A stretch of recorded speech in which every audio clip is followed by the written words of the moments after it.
नमस्कार मैत्रिणींनो, आपल्या Morya Maharashtrian kitchen and blogs मध्ये आपले मनापासून स्वागत आहे। आज मी बनवणार आहे एक अशी पारंपरिक झणझणीत आणि आरोग्यासाठी अतिशय फायदेशीर अशी रेसिपी जी गावाकडच्या चवीची आठवण करून देते, ती म्हणजे कारळ्याची चटणी। तर हा व्हिडिओ तुम्ही शेवटपर्यंत नक्की बघा, कारण मी तुम्हाला काही खास टिप्स पण सांगणार आहे ज्यामुळे चटणी अजून चविष्ट बनेल। व्हिडिओ आवडला तर लाईक करा, शेअर करा आणि जे कोणी नवीन असतील त्यांनी चॅनेलला सबस्क्राइब करा। चला तर मग सुरू करूया आपली आजची स्पेशल रेसिपी कारळ्याची चटणी। मी गावी गेलेली तेव्हा कारळा घेऊन आली। म्हटलं कारळा आणलाय, गावावरचा आहे, त्याला चव पण छान असते, म्हणून मी कारळाची चटणी करायचं ठरवलं आणि हा व्हिडिओ तुम्हाला पण दाखवावा अशी माझी इच्छा होती। सर्वात पहिले कारळ स्वच्छ साफ करून घ्यायचं, कारण त्यात दगड वगैरे असतात। मग ते स्वच्छ साफ करून झाल्यावर लोखंडी तवा किंवा साधा तवा असला तरी चालेल, तुम्ही कारळ पहिली भाजून घ्यायचं। कारळ भाजताना मंद आचेवर कारळ भाजायचं आणि त्यामध्ये तेल वगैरे टाकून काही भाजायचं नाहीये, ते ड्राय रोस्ट करायचं, अजिबात करपवायचं नाही, मग त्याला कडवट चव येणार। कारळ म्हटलं की अनेक जण नाक मुरडतात, कारण त्याची कडू चव सगळ्यांनाच लगेच आवडते असं नाही। आजकालच्या धावपळीच्या जीवनात आपण चव आणि आरोग्य याचा समतोल राखणं विसरत चाललो आहोत।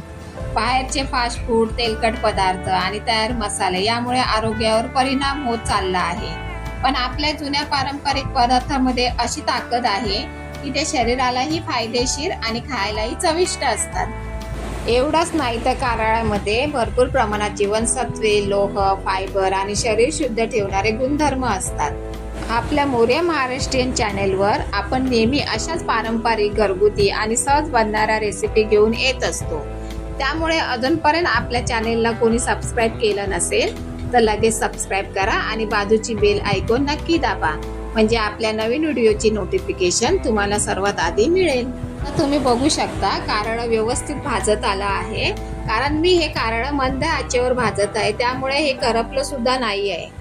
तुम्हाला दिसतच असेल बघा, कारळ असं म्हणजे फुटल्यासारखं दिसतंय, म्हणजे ते व्यवस्थित कुरकुरीत झालं आहे मंद आचेवर। कारळ आता पूर्णपणे भाजलेलं आहे आणि मी एका प्लेटमध्ये काढून ते थंड करायला ठेवणार आहे। आपल्या महाराष्ट्रात चटण्यांना खूप महत्त्व आहे। प्रत्येक भागात वेगवेगळ्या प्रकारच्या चटण्या बनवल्या जातात। शेंगदाण्याची चटणी, लसूण चटणी, कोरड्या खोबऱ्याची चटणी, जवसाची चटणी, अशी अनेक प्रकारची परंपरा आपल्या स्वयंपाकघरात आहे।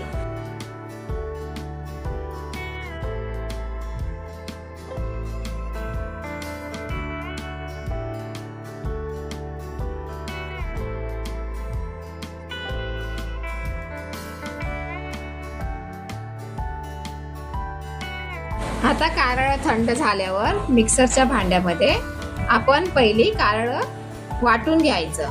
जास्त बारीक नाही करायचं, मीडियम ठेवायचं।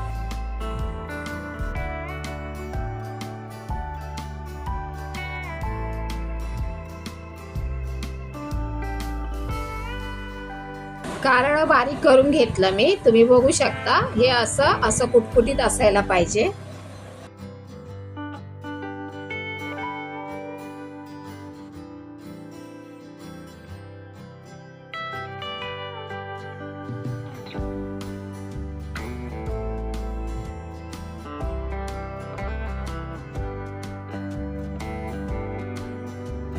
परत मिक्सरच्या भांड्यामध्ये लाल तिखट घालायचं।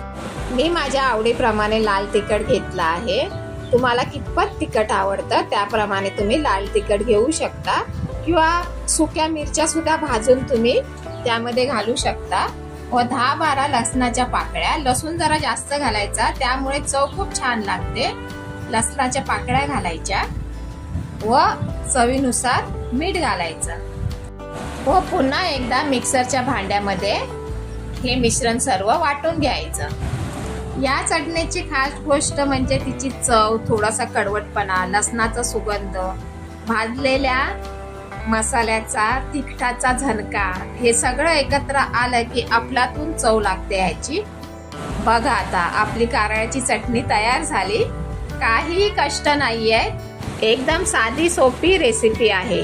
ही चटणी फक्त भाकरी सोबतच नाही तर पोळी, वरण भात, दही भात किंवा अगदी नाश्त्यासोबतही भन्नाट लागते. प्रवासात डब्यासाठी सुद्धा ही एकदम परफेक्ट आहे. कमी साहित्य, कमी वेळ आणि चव मात्र अगदी अप्रतिम.